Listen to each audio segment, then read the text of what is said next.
according to the recent journal published by Stroke in 2013 with the help of American Heart Association and American Stroke Association, an updated definition of stroke was given for 21st century, and that included an episode of, it was defined as an episode of neurological dysfunction which is caused by focal, cerebral, spinal or retinal infarction.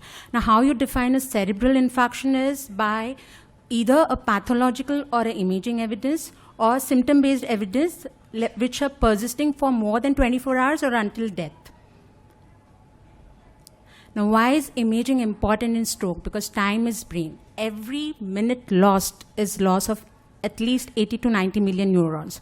So, National Institute of Neurological Disorders and Stroke-based trial defined this concept of time is brain with the efficacy and established the efficacy of IV TPA in aiming to reduce the loss of neurons for better outcomes.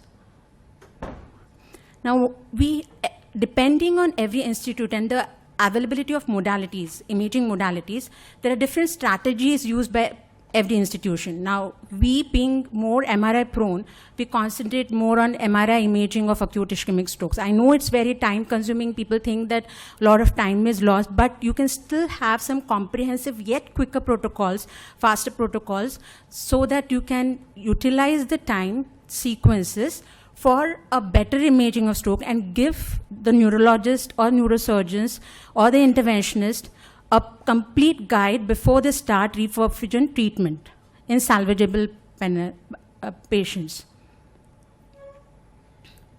Now, why is MRI more important? MRI is much more sensitive than non-enhanced CT for detection of acute stroke.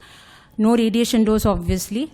Gradient echo imaging is superior to CT, and it has been proved that it is more highly sensitive for exclusion and confirmation of hemorrhage.